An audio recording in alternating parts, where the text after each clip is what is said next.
بنی اسرائیل کا ایک قصاب اپنی پڑوس کی کنیز پر عاشق ہو گیا۔ اتفاق سے ایک دن کنیز کو اس کے مالک نے دوسرے گاؤں کسی کام سے بھیجا۔ قصاب کو موقع مل گیا اور وہ بھی اس کنیز کے پیچھے ہو لیا۔ جب وہ جنگل سے گزری تو اچانک قصاب نے سامنے آ کر اسے پکڑ لیا اور اسے گناہ پر آمادہ کرنے لگا۔ جب اس کنیز نے دیکھا کہ اس قصاب کی نیت خراب ہے تو اس نے کہا، اے نوجوان، تو اس گناہ میں نہ پڑ۔ حقیقت یہ ہے کہ جتنا تو مجھ سے محبت کرتا ہے اس سے کہیں زیادہ میں تیری محبت میں گرفتار ہوں، لیکن مجھے اپنے مالک حقیقی عز و جل کا خوف اس گناہ کے ارتکاب سے روک رہا ہے۔ اس نیک سیرت اور خوف خدا عز و جل رکھنے والی کنیز کی زبان سے نکلے ہوئے یہ الفاظ تاثیر کا تیر بن کر اس قصاب کے دل میں پیوست ہو گئے، اور اس نے کہا، جب تو اللہ عز و جل سے اس قدر ڈر رہی ہے تو میں اپنے پاک پروردگار عز و جل سے کیوں نہ ڈروں؟ میں بھی تو اسی مالک عز و جل کا بندہ ہوں۔ جا، تو بے خوف ہو کر چلی جا۔ اتنا کہنے کے بعد اس قصاب نے اپنے گناہوں سے سچی توبہ کی اور واپس پلٹ گیا۔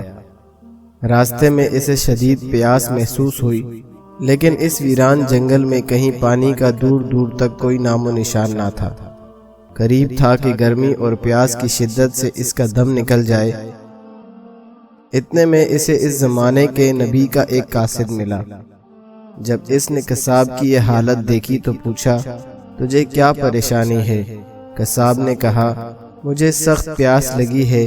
یہ سن کر قاصد نے کہا، آؤ ہم دونوں مل کر دعا کرتے ہیں کہ اللہ عز و جل ہم پر اپنی رحمت کے بادل بھیجے اور ہمیں سیراب کرے یہاں تک کہ ہم اپنی بستی میں داخل ہو جائیں۔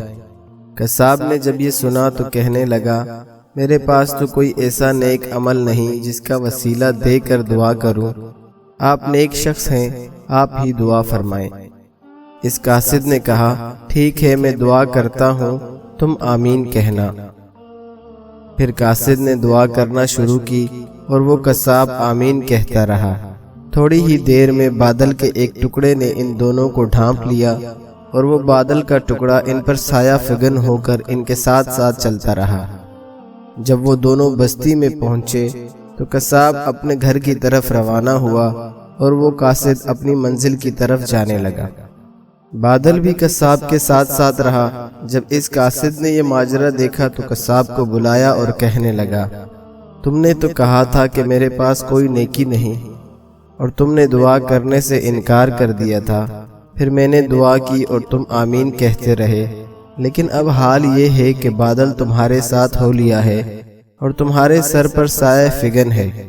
سچ سچ بتاؤ، تم نے ایسی کون سی عظیم نیکی کی ہے جس کی وجہ سے تم پر یہ خاص کرم ہوا؟ یہ سن کر قصاب نے اپنا سارا واقعہ سنایا۔ اس پر اس قاصد نے کہا، اللہ عز و جل کی بارگاہ میں گناہوں سے توبہ کرنے والوں کا جو مقام و مرتبہ ہے وہ دوسرے لوگوں کا نہیں۔ بے شک گناہ سرزد ہونا انسان ہونے کی دلیل ہے، مگر ان پر توبہ کر لینا مومن ہونے کی نشانی ہے۔